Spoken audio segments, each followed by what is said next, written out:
పాలు కాచి దానికి పెరుగు చేసి అంటే దాన్ని తోడేసాకొచ్చే పెరుగు, ఆ పెరుగుని చిలికితే మజ్జిగ, ఆ మజ్జిగనితో బటర్ మిల్కు, ఆ చిలికినప్పుడొచ్చిన వెన్న, ఆ వెన్నని కరగబెడితే వచ్చే నెయ్యి. ఇది ప్రొసీజరు. దాని ప్రకారం జరుగుతుంది.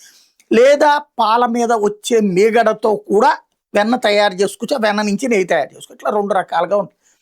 కానీ అసలు పాలు లేకుండా, పెరుగు లేకుండా, మీగడ లేకుండా, వెన్న లేకుండా కూడా నెయ్యి తయారు చేసేస్తున్నారు.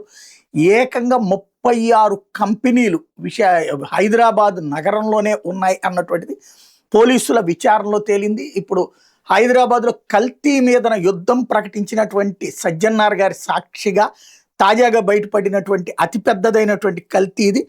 వనస్పతి, పామాయిలు, అలాగే ఒక ఫ్లేవర్డ్ అంటే నెయ్యి వాసన వచ్చేటటువంటి విధంగా ఉన్నది. కెమికల్స్ కలిపితే తయారైనటువంటి నెయ్య.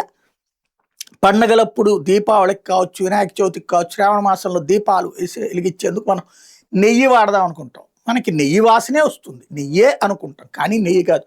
తిరుమల తిరుపతి దేవస్థానానికి ఎట్లయితే నెయ్యి కాని నెయ్యిని సరఫరా చేశారో ఇప్పుడు అట్లాంటి నెయ్యే హైదరాబాదులోనే కుప్పలు తెప్పలుగా దొరుకుతుందన్నటువంటి విషయం తేలింది. దాన్ని ఇప్పుడు పెద్ద ఎత్తున పట్టుకున్నారు. దాదాపు 30 టన్నులకు పైగా. అట్లాగే రా మెటీరియల్ కూడా పట్టుకున్నారు.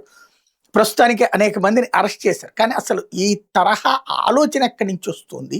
మనం ఎటుపోతున్నాం అంటే నేను చాలాసార్లు చెప్పాను. గేదెలు పెంచట్లేదు, ఆవులు పెంచట్లేదు, పాలు తగ్గిపోయిన ఉత్పత్తి. కానీ మనం నెయ్యి, పెరుగు, మజ్జిగ అన్నీ వస్తున్నాయంటే సంథింగ్ ఏదో జరుగుతుందని. అదే ఇక్కడ స్పష్టమవుతుంది.